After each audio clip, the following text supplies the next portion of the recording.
Ano ang gagawin mo kung ikaw ay muling mabuhay sa ibang mundo na mayroong mga kapangyarihan? Magagawa mo bang maabot ang tuktok ng kapangyarihan bilang beast tamer? O ikaw ay may iwan habang ang iba ay sumusulong? Yan ang kwento ng ating bida na si Bai Shawan na talagang nakakasabik na subaybayan dahil siya ay may lihim na kakayahan na e-evolve ang anumang hayop sa pagiging legendary na kayang lampasan ang SSS rank. Sa pagpapatuloy ng kwento, sinigawan ng matandang lalaki si Shawan habang sinasabi na kung bubuksan raw ulit nito ang bibig niya ay itataas niya ang presyo. Dagdag niya pa na bili niya raw ang unit na ito sa halagang 70 milyon, at hindi raw ganyan ang pakikipagtawaran. Sumagot naman si Shawan at tinanong ang matanda kung sinusubukan raw niya ba siyang lokohin dahil sa isa siyang bata. Dagdag pa wala na raw energy fluctuation ang unit na iyan at sira na ang nucleus. Sumagot naman ang matanda pero raw kahit na sira na ito, maaari pa rin itong maglaman ng marka ng orihinal na kasanayan ng espiritu, na maaaring magbigay daan sa espiritu ng hayop na maunawaan ang kasanayang ito. Sinabi naman ni Shawa na sinabi raw ng matanda na posible yun. Pinakita naman ang unit na gustong bilhin ni Shawa na tinatawag na Red Flame Sparrow Core. Ang primary nito ay ang kristal na core ng kaluluwa ng maliit na hari ng hayop, dahil nasira ang kristal na core, ang orihinal na pinagmulan ay nawala ng malubha. At ang natitirang mga marka ng kasanayan ay tinatawag na fire flows. Nasabi pa ni Shawan na 1 sa 1 milyon para sa isang sirang nuclei upang mapagtanto ang kanilang mga kasanayan, at kung hindi dahil sa magandang hitsura nito, hindi niya iisipin na ito ay 9,000. Naisip naman ni Shawan na hindi niya raw akalain na may ganitong kayamanan sa black market ng isang kaanib na bayan, at talagang nagkaroon raw ng papel ang swerte ni Qiaogu. Nagtanong naman ang matanda kung gusto raw bang bayaran ni Shawan ng 700,000 para sa core. Ngunit si Shawan nagkunwari na aalis na, ngunit ang matandang lalaki ay sinabi na sige na nga raw 100,000 na lang, yun na lang ang pinakamababang presyo, at kung pumapayag raw si Shawan kunin niya na. Dahil sa sinabi ng matanda ay agad na pumayag si Shawan at nagkasundo sila. Ngunit bigla na lamang may isang kumag na lalaki ang dumating at sinabing sandali lang raw, dahil sa interesado rin pala ito sa core, matapos yun lumapit ito sa matanda at sinabi dito na babayaran niya raw ang core ng 200,000. Naisip naman ni Shawa na ang lakas ng loob ng kumag na ito, dahil sa sinisira raw nito ang deal ng ganun-ganun lang. Matapos ang pag-iisip, sinabi niya sa kumag na lalaki na hindi maganda ang paninira ng deal ng iba. Sumagot naman ito kay Shawa na hindi pa raw binigay ng matanda ang core kaya natural lang raw na mayroon siyang karapatan na magbid, at bilang isang dayuhan, wala raw na 200,000 yuan si Shawan, dagdag pa nito bilang pamangkin raw ng alkalde ng Candlehead City, kaya niya siyang ipakilala sa trabaho na mas malaki ang kita. Matapos yun sabihin ng kumag na lalaki, napansin niya si Qiaogu, at naisip na hindi niya raw ito napansin kanina. Ang mga kamay raw nito ay mukhang malambot na parang bulaklak ng puno ng willow, maputi at parang cream, napakaganda at napakasarap hawakan, bihira raw ang kagandahan nito. Sinabi naman ni Shawa na dahil sa pareho nilang gusto ito, kaya bakit hindi nila sundin ang mga patakaran at magkaroon ng laban ng buhay o kamatayan. Ginamit naman ni Shawa ng Eye of Apocalypse, at naisip na kung titignan raw ang hitsura ng kumag na ito, parang kulang lang ng nakasulat na masamang tao, sa pagmumukha nito, at ito raw ay magiging magandang training dummy niya. Dahil sa sinabi ng ating bida at paghahamon sa kanya, minura niya ito at sinabi na nagpapakita lang raw ng tapang si Shawan sa magandang babae na yan. Pinakita naman ang impormasyon ng aso na tinawag na Red Flame Dog, may qualification ito na top silver, may talento ito na body of flaming rock, ang realm nito ay nasa intermediate black iron, at ang skill ay flow ang fire at flame crack. Matapos yun agad na pinasugod ng kumag ang Red Flame Dog at inutusan na kagatin si Shawan hanggang sa mamatay ito. Matapos yun, tumalon ito at sumugod kay Shawan, ngunit si Shawan ay naiwasan ito habang pinoprotektahan si Qiaogu.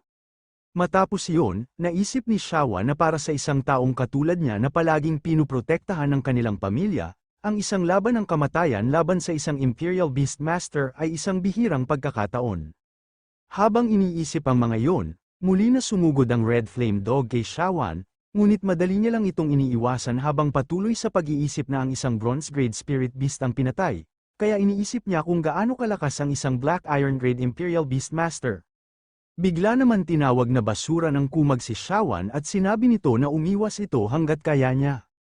Habang nangyayari ang mga iyon, Maraming mga tao ang nanonood sa kanila, at nakilala ng mga tao ang kumag na lalaki na pamangkin ng alkalde na si Xu Ziyi. Dagdag pa ng mga ito, kawawa naman raw ang ating bida, pero sa totoo lang raw, si Xu Ziyi ang sikat na bully.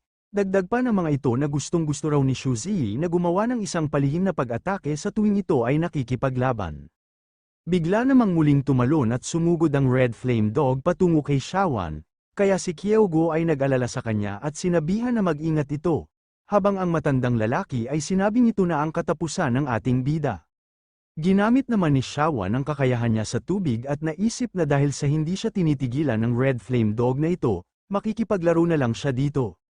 Nang makalapit na sa kanya ang Red Flame Dog, pinaikot-ikot niya ito na parang isang electric fan, matapos yun mabilis niyang inatake ang Red Flame Dog, na naging dahilan para ito ay mapabalik sa kanyang kumag na amo habang ito ay nanghihina sa ginawang atake ni Shawan.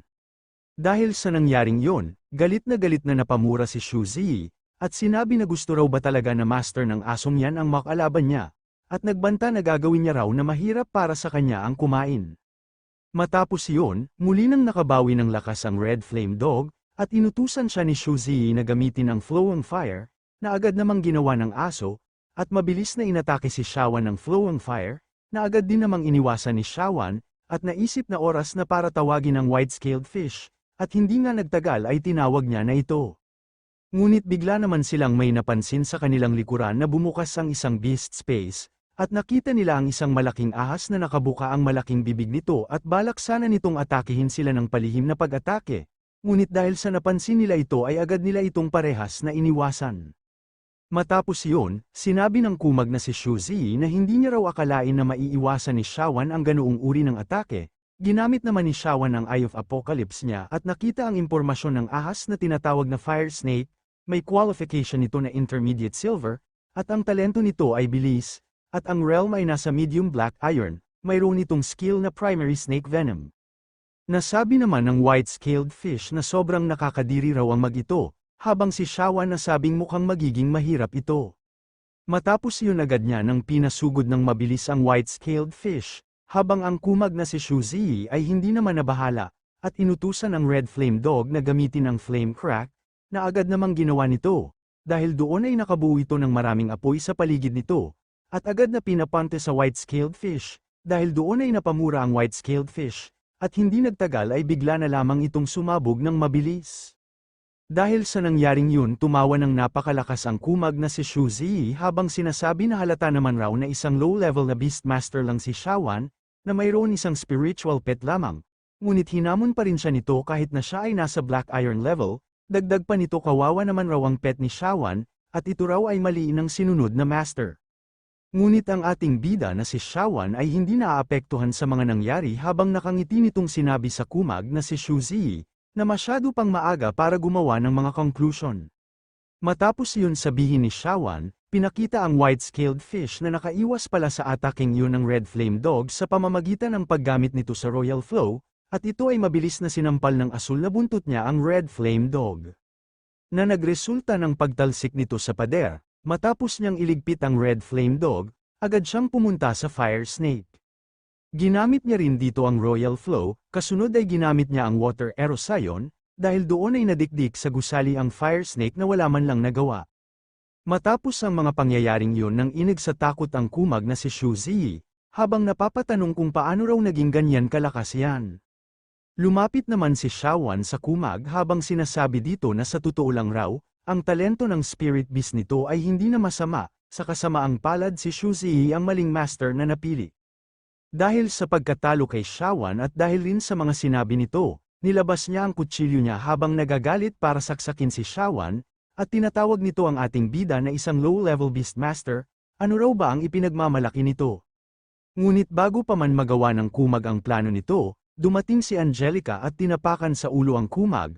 Matapos yun, sinabi ni Angelica sa kanilang young master na mayroon siyang isang lihim na sulat mula kay Lord Bai Jungchong. Hindi nagtagal, lumapit siya sa matandang lalaki at sinabi dito na bibigyan niya ito ng 100,000 yuan, kapalit ng Crystal Core. Matapos ang mga yon, lumipat ang eksena sa Starlight Bar. Sa loob naririto si Shawan na binabasa ang lihim na sulat na ibinigay sa kanya ng kanyang lolo. Nakasulat dito na Shawan, lahat ng mga materyales sa ebolusyon na hiniling mo sa iyong huling sulat ay nakumpleto na. Mukhang hindi mo balak gamitin ang lihim na pamamaraan ng Pamilya Bai. Sigurado akong pinili mo ang bagong lihim na pamamaraan sa ebolusyon na dinala mo. Ito ang super intuitive, iginagalang at pinagkakatiwalaan ka ni Lolo, pero tandaan, mapanganib ang paglalakbay na hindi mo pa nagagawa kailanman.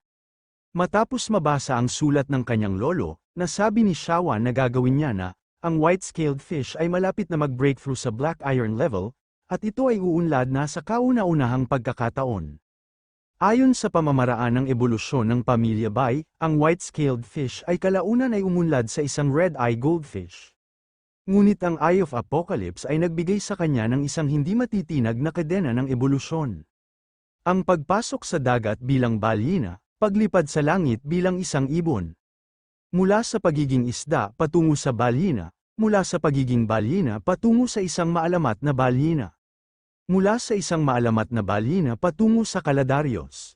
At ang tatlong anyo, ganun din sa siyam na ebolusyon, upang maging ang maalamat na Panginoon na naghahari sa dagat at langit. Habang iniisip ang mga iyon, bigla na lamang itong natigil nang hindi siya sinasadyang tinamaan ng white-scaled fish ng napakabilis sa likuran, na nagresulta ng pagkabali ng kanyang gulugad. Sa lakas ng ingay ng pagkakabali ng gulugad ni Shawan, narinig ito ni Qiaogu, kaya nagtanong ito kung ayos lang ba ito. Bigla namang dinakma ni Shawan ang white-scaled fish. At sinabihan niya ito na sisimulan na nila ang ebolusyon. Hindi nagtagal bumuo na si Shawan ng magic circle para simulan ang ebolusyon. Nilabas niya rin ang mga kailangan, kagaya ng tatlong serum na may iba't ibang kulay ng likido, at isang puso, at ang mga ito ay unti-unting pumapasok sa katawan ng white-scaled fish, na dahilan para ito ay maglabas ng iba't ibang kulay. Matapos ang mga prosesong iyon, matagumpay na nakapag-evolve ang white-scaled fish. At ito ay naging isang giant-scaled fish, at ito ay may realm na primary black iron, may talento itong royal flow o super fast, at mayroon na itong kapangyarihan ng kadiliman, at water break at phantom trails. May qualifications na din itong senior king, may skills na royal water speed, dark water erosion, water flow breaks, shadow illusion, water gun impact, foam layer, at ang introduction nito ay ipinanganak na may kamanghamanghang mga talento. Ang laki ng kanyang katawan ay lumampas sa karaniwang scaled fish, at mayroon din itong talento ng mga balyena na nagtatago sa sarili, na maaaring magpalito sa mga kaaway at bawasan ang posibilidad na atakihin. Matapos iyon, bigla na lamang nagkaroon ng asul na usok sa silid ni Shawan, at nagulat siya dahil sa bakit raw ang laki nito, kaya inutusan niya ito na bumalik sa Royal Beast Space, na agad naman itong ginawa, habang si Shawan ay nasabing halos masakal raw siya, hanggang sa kamatayan ng kanyang pet beast. Matapos yun, tinanong siya ni Angelica na naghihintay din sa kanya kung ayos lang raw ba ang kanilang young master. Sinagot niya naman si Angelica at sinabi dito na ayos lang siya, at nagpalusot. Na nag-e-ensayo siya ng imperial skill, at inaayos niya lang din ang kanyang kwarto. Naisip niya naman na kailangan niya raw na maghanap ng paraan para malutas ang problemang ito, dahil sa ito raw ay napaka-inconvenient. Habang iniisip ang mga yon, bigla na may lumabas na isang lihim na sulat ulit sa kanyang Royal Beast Space. Nabasa niya naman sa sulat na may balita na ang kanyang lolo tungkol kay Qing Yuanlu. Kaya kailangan niya raw itong malaman, at ito rin raw ay sakto sa oras. Dagdag pa titignan niya din kung anong mga kayamanan ang meron sa Red Wing City. Hindi nagtagal sila ay nakarating na sa Red Wing City, at kasama niya rito si Qiaogu. Sa kanilang pagpunta rito at paglalakad-lakad narinig nila ang iba't ibang tao na nag-aanunsyo, o mga palatandaan sa Red Wing City. Inaanyayahan nila ang mga tao na tignan nila ang Crystal Core, at matuto tungkol sa mga espiritual na hayop, at sumali sa Black Crow Adventure Group. Habang patuloy sa kanilang paglalakad para maghanap ng kayamanan, nakita niya ang iba't ibang Crystal Core, habang naiisip na tinignan niya na raw ang lahat ng lugar. Ngunit wala pa rin siyang makitang kawili-wili. Ngunit habang iniisip ang mga iyon, may narinig siyang 2 taong nag-uusap. Narinig ng mga ito na maraming tao raw ang dadalo sa auction sa pagkakataong ito. Sumagot ang isang lalaki na tama raw, dahil ang diamond grade material ay ibebenta sa auction.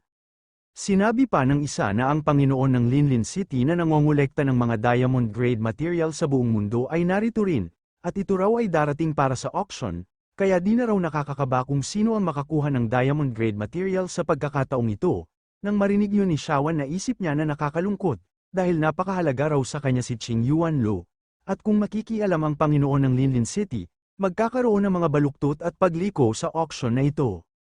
Habang iniisip ang mga iyon, narinig niya ang isang lalaki sa gilid na nagtatanong kay Qiao Go kung bibili raw ba ito o hindi, at kung hindi raw ito bibili, huwag niyang hawakan ang mga yan. Nagtanong naman si Qiao Go kung magkano ang batong ito. Sumagot naman ang lalaki na hindi raw yan bato, kundi isang kayamanan, dagdag pa nito hindi niya naman raw yan kayang bilhin, kaya magmadali na raw umalis si Qiao Go, at huwag antalahin ang kanyang negosyo. Ginamit naman ni Shawan ang kanyang Eye of Apocalypse sa kayamanan, ngunit nabigla siya nang matuklasan niya na ito ay nasa diamond grade material, at nasabi na si Qiao Go ay pumipili ng kahit ano ng basta-basta, ngunit ang lahat raw ng napipili nito ay diamond grade material. Lumapit naman si Shawan sa kanila, at tinanong ang lalaki sa presyo ng kayamanan, at kukunin niya ito. Sumagot ang lalaki na 30 milyong yuan, ngunit naisip ng lalaki na isa na naman raw na bobo na mayamang lalaki na maraming pera. Nang marinig ni Qiao Go ang ibinigay na presyo ng lalaki, sinabihan niya si Shawan na kalimutan na lang ang kayamanan dahil masyado raw itong mahal. Naisip ng lalaki na tignan na lang raw niya kung kayang bayaran ng ating bida ang kayamanan, dagdag pa sigurado raw siya na pinaglalaroan lang ng ating bida ang babae. Ngunit ang kanyang mga iniisip ay natigil nang inilabas ni Shawan ang card nito, senyales na bibili niya ang kayamanan. Dahil doon naisip ng lalaki na 30 milyon para sa isang bato, ang tanga raw ng ating bida, at napakaswerte niya, ngunit ang hindi niya alam siya ang tanga dito dahil ang inaakala niyang bato ay isang diamond grade material na lubos na mahal ang presyo.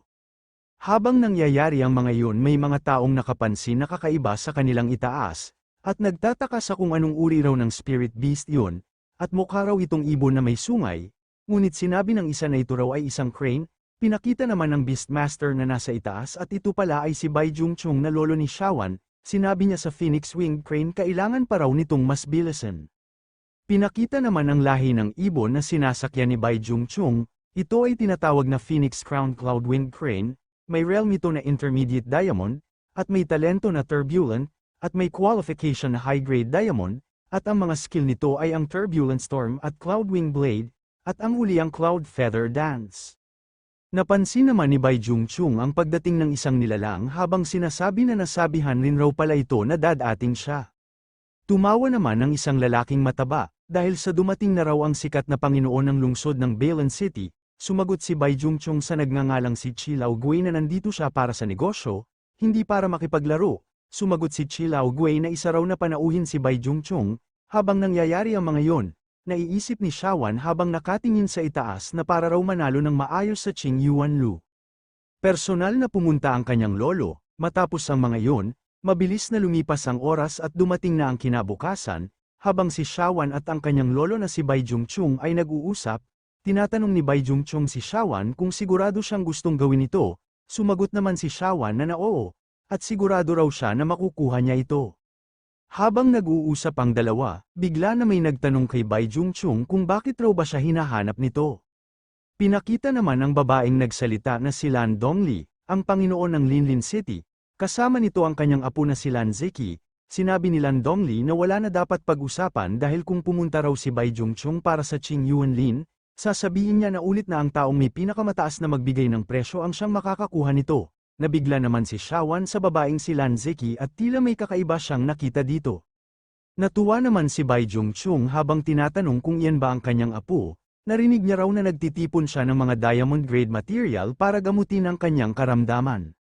Seryoso namang nagtanong si Lan Dongli sa kung sinusubukan raw ba siyang takutin ni Bai Jungchung sa pamamagitan ng pagpapaikot sa kanya. Dagdag pa nito habang nagpapalabas ng presyon, siya raw at si Bai Jungchung ay pareho na Diamond Level Imperial Beast, at hindi na raw siya natatakot dito. Dahil sa ginawa ni Lan Dongli naisip ni Shawan na sa kauna-unahang pagkakataon, nakaharap siya sa presyon ng Diamond Level Imperial Beast, at siya ay hindi makahinga. Nagsalita naman si Bai Jungchung at sinabi kay Lan Dongli na mali siya ng pagkakaintindi, dahil pareho silang naglalaban para kay Qing Yuanlu at nagtataas ng presyo, pero ang mga benepisyaryo ay mapupunta lamang sa auction house. Dagdag pa, nakikita niya raw na wala itong partikular na pangangailangan para sa mga diamond grade material, kaya mas mabuti raw na makipag-usap siya sa kanya para gawing mas maayos ang bagay na ito para sa kanilang dalawa. Namangha naman si Shawan sa ginawa ng kanyang lolo at nasabing ito raw ang isang pananggalang na pantekip na maaari lamang makondense ng isang Beastmaster na nasa itaas ng silver level. Nagtanong naman si Lan Dongli kung ano ang pag-uusapan nila. Sumagot si Bai Jungchung na mayroon siyang diamond grade core dito, hanggat sa makukuha niya si Qing Yuanlin, ibebenta niya ito sa kanya sa parehong presyo. Nang marinig yun ni Shawan sinabi niya sa lolo niya na sandali lang raw, ibibigay niya na lang ito kay Sister Lan Zeki. Nang marinig yun ng kanyang lolo na bigla ito at naisip kung ano bang ginagawa ng kanyang apo na si Shawan, dahil iba raw ito sa sinabi niya kanina. Nagtanong naman si Lan Dongli kay Shawan at sinabi na ang mga diamond grade material ay mahalaga, bakit raw ibibigay nila ito sa kanila?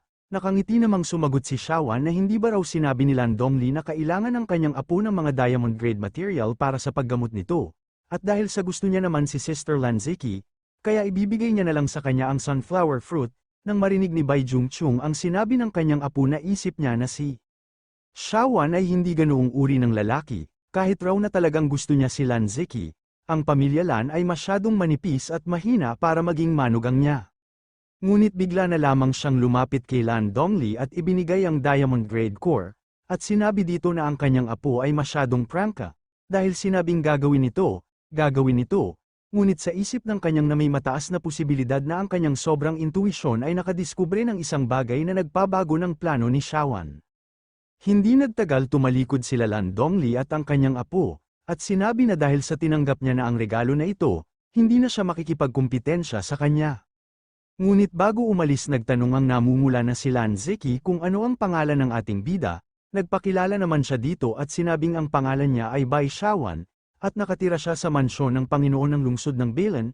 Kapag raw gumaling na si Lan Zeki, puntahan siya nito para makapaglaro sila. Matapos yun, inisip ni Shawan na hindi niya ibinigay ang diamond grade material para lang sa wala, ngunit naisip niya na hindi siya ganoon kagaling.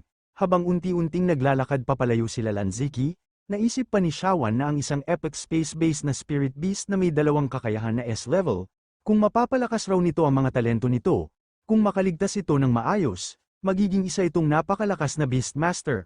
Pinakita naman ang impormasyon sa kakayahan ni Lan Zeki. Ito ang Space Worm, at may realm itong Noon Inflow 9th Order, mayroon itong Space Wormhole bilang talento, ang qualifications nito ay Elementary Epic, at may skill na Space Wormhole. Ang Space Worm ay ipinanganak na may space-based spirit beast. Ito ay may mataas na potensyal sa paglaki ngunit nangangailangan ng maraming enerhiya sa unang yugto ng paglaki. Kung hindi ito may bibigay, maaari itong sumipsip ng enerhiya ng buhay ng Beastmaster at magdulot ng pasanin sa Beastmaster. Ang talent nito ay tinatawag na Super Enhancement Talent ay isang SS-level auxiliary talent na maaaring magpataas ng kakayahan ng napiling pet beast ng 100%, nasabi naman ni Shawan habang nakangiti na binibigyan niya si Lan Zeki ng 30 milyong yuan na diamond, at ito raw ay magiging maganda sa kanya, at tiyak na makakagawa siya ng matatag na kita para sa kanya nang hindi nawawala ng kahit ano. Matapos ang mga yon, dumating na ang araw kung saan magsisimula na ang auction. Pinakita naman ng isang babae na mangangasiwa sa auction na magaganap, sinabi niya sa mga ginoo at ginang, na maligayang pagdating sa kanilang auction, at ang auction raw ay opisyal nang magsisimula ngayon. Matapos iyon, pinakita na ang unang item, ngunit sinabi ng babae na manahimik muna ang mga tao, dahil sa titignan na nila ang unang item.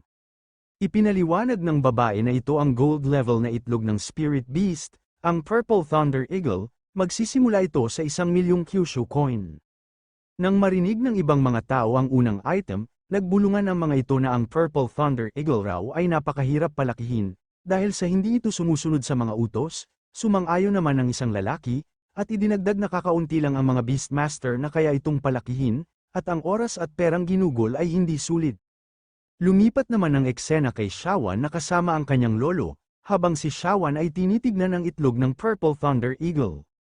Pinatahimik naman muli ng babae ang mga tao, at nagtanong sa kung may magbibid ba para sa gold level na itlog ng Spirit Beast. May nagbid naman sa itlog ng 1,000,000, dahil doon naisip ng mga tao na ang mga mayayaman ay nandito lang para magsaya, hindi raw talaga nila maintindihan ang mayayaman. Dahil sa pagbid sa gold level na itlog, nakahinga na ng maluwag ang babae. Sinabi naman ni Bai Jungchung kay Shawan na dapat raw nitong pag-isipan ng mabuti, dahil ang Purple Thunder Eagle ay hindi madaling palakihin. Sumagot si Shawan sa kanyang lolo na sinabi raw nito na ang kanyang intuisyon na hindi ganoon kasimple ang itlog na ito. At naisip niya na hindi niya raw inaasahan na makakahanap ng ganoong kayamanan sa auction, ang gold level at amethyst level ay talagang magkaiba raw talaga.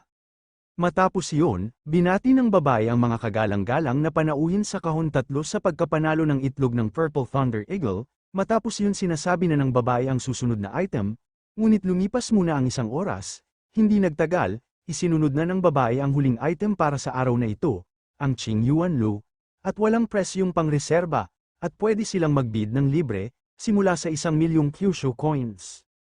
Nag-alok naman ang isang lalaki ng 10,000,000 Kyushu coins. Ngunit sinabihan siya ng isa na tanga, iniisip raw ba niya makakakuha siya ng diamond grade material sa 10,000,000, matapos iyon, nag-alok ito ng 30,000,000, hanggang sa tumaas ng 50,000,000 Kyushu coins, sinabi naman ng isa pang lalaki na pakisuyo na bigyan niya siya ng isa bilang pagpapakita ng paggalang, at sa harap ng diamond grade materials, ano pa ang halaga ng mapahiya, at ito ay nag-alok ng 100,000,000. Habang nangyayari ang mga iyon, sinabi ni Bai Jungchung kay Shawan na maghintay pa sila sa tamang oras, kapag raw halos tapos na ang pagbid, itataas nila ang presyo. Naisip naman ni Shawan na ang Qing Yuan Lu na ito ang susi sa paggising ng kanyang pangalawang talento, kaya kailangan niya raw itong makuha.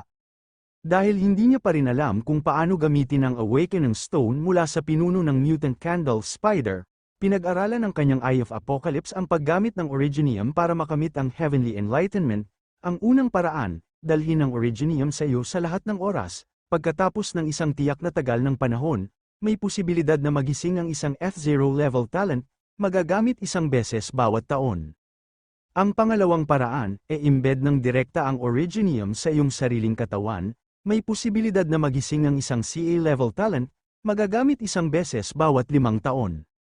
Naisip ni Shawan na ang leader ng nakaraang pinuno ng Mutant Candle Spider ay dapat na nilamon ng Originium nang hindi sinasadya, na bumubuo ng mga kondisyon na katulad ng pangalawang opsyon, kaya nagising ang pangalawang talento nito.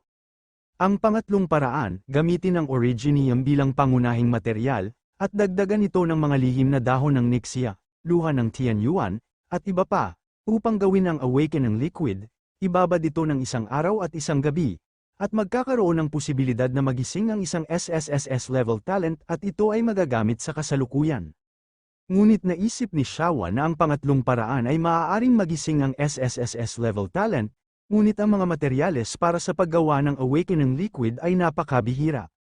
Naalala niya din na mayroong luha ng makalangit na pinagmulan, at lihim na dahon ng Nixia, sa bahay kayamanan ng pamilyang Bai, at ang Qing Yuan Lu, ay kailangang matagpuan sa tulong ng kapangyarihan ng pamilyang Bai. Matapos iyon, may isang lalaki ang nagbid ng 500,000,000, habang naiisip nito na kung mananalo siya sa Qing Yuan Lu, aakyat siya sa diamond level. Ngunit natigil ang kanyang iniisip nang itinaas ni Bai Jungchung ang bid sa 700,000,000 Kyushu coins. Nagpakilala naman ang lalaki na si Tang Di, sinabi niya na isang top gold level beastmaster siya, at ang materyal na ito ay napakahalaga sa kanya, kaya sana raw ay matulungan niya siya. Matapos niya sabihin yon, itinaas niya bid sa 800,000,000 Kyushu coin habang nagpapalabas ng presyon. Naisip naman ng mga taong nakapaligid kay Tang Di na isang hakbang lamang raw nagkayo nito mula sa diamond level, kaya natural lang raw na gusto nitong magpatuloy ng isang hakbang pa. Ngunit naisip ng mga tao na hindi madaling magkaroon ng access sa box number 3, dahil sa kailangan silang galing sa ibang lungsod. Nasabi pa ng isa na hindi raw ba nila napansin na ang Panginoon ng lungsod ng Linlin sa box number 2 ay hindi pa nagbid, pero naglakas loob ng sumigaw si Tang Di, dahil sa ginawa ni Tang Di nagpalabas ng presyon si Bai Jungchung na nasa itaas habang sinasabi na sa kanya yan. Senyales na itinataas niya ito sa 900,000,000, naramdaman naman ni Tang Di ang presyon na yun, at naisip na isa itong diamond level beastmaster. Habang ang babaeng tagapangasiwa ay napaisip na yun raw ang malakas na lalaki na personal na binati ng Panginoon ng lungsod kahapon, at napatanong siya kung sino raw ba ito. Matapos iyon isipin ng babae, nanginginig nitong sinabi na 900,000,000 Kyushu coins at ito ay pangalawa na. Tinanong niya pa kung may magbibid pa ba, nang malaman ni Tang Di na malakas ang kaagawan niya. Humingi ito ng patawad sa pagiging bastos, naisip niya na paano niya pa bang magagawang magbid laban sa isang Diamond Class Imperial Beastmaster. Sinabi naman ng babae na 900,000,000 Kyushu coins, At ito ay 3 beses na. Naisip naman ng babae na bakit hindi raw sumali sa pagbid si Lord Lan, na nahuhumaling sa mga diamond-grade materials. Matapos iyon, binati niya ang mga panauhin sa box number 3, sa matagumpay na pagkapanalo ng Qing Yuanlu. Balik naman ang eksena sa silid kung nasaan sila Shawan, bigla na lamang itong sinipa ni Chi Lao Gui habang tinatanong nito kay Bai Jungchung kung paano nito napigilan si Lan Dongli sa pagnanakaw sa kanya. Sumagot si Bai Jungchung na apo niya ang may kagagawan. Nagtanong si Chi Lao Gui kung apo niya ba yan, maliit raw ang mukha nito at manipis ang mga braso at binti. Paano raw ito naging isang Imperial Beast Master? Binuksan naman ni Shawan ang kahon, habang nakangiting naiisip na kumpleto na ang pagkuha niya ng pangalawang talento, ngunit habang nangyayari ang mga iyon nagbulungan sila Bai Jungchung at Chi Lao Gui, sinabi nito na deal na raw. Nang marinig yun ni Shawan nagtaka siya sa deal na sinabi ni Chi Lao Gui, ipinaliwanag ni Bai Jungchung sa kanyang apo na si Shawan na sa loob ng 3 araw, makikipaglaban si Shawan sa apo ni Chi Lao Gui, na pinagtaka ni Shawan. Matapos ang mga iyon, mabilis na lumipas ang 3 araw at nalipat ang eksena sa mansyon ng City Lord ng Red Wing, bigla namang may sumipa ng pinto ng mansyon, at ito pala ay isang babae ang pangalan nito ay si Chiani. Sinabi nito na nakabalik na siya. Ngunit bigla na lamang nag-iba ang mood niya at tinanong ang kanyang lolo na bakit siya nito tinawag para umuwi. Dagdag pa kung hindi naman raw importante ito, puputulin niya ang balbas nito. Sinabi naman ni Chi Lao Gui sa kanyang apo na si Chiani na bitawan nito ang balbas niya dahil sa baka maputol ito. Matapos iyon, sinabi ni Chi Lao Gui kay Chiani na hindi ba't raw malapit na ito ma-promote sa bronze level, kaya bibigyan niya ito ng pagkakataon na makuha ang diamond level potential spirit beast. Nagtaka naman si Chiani sa sinabing pagkakataon ng kanyang lolo, itinuro naman ni Chi Lao Gui si Shawan at sinabi kay Chiani na kung matatalo niya ito, sinabihan naman ni Bai Jungchung si Shawan na samantalahin nito ang pagkakataong ito at pumunta sa Red Crow Valley para maghanap ng flying spirit beast na magugustuhan niya. Sinabi naman ni Chi Lao Gui na nauna na itong dumating. Sumagot si Bai Jungchung na mas mabuting ayusin na raw nila ito ngayon, dahil magtatagal pa ang pagpunta sa Red Crow Valley para kunin ang Spirit Beast.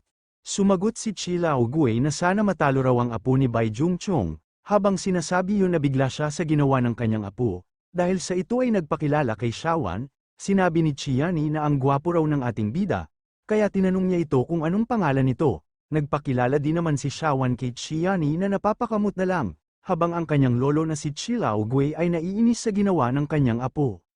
Hello mga idol, pasensya na, ngayon lang ulit tayo nakapag-upload, naging busy kasi ako nitong mga nakaraang araw sa school, pero ngayon nagbabalik na tayo, salamat pala sa mga naghintay, yun lang, at mag-iingat kayo palagi, peace.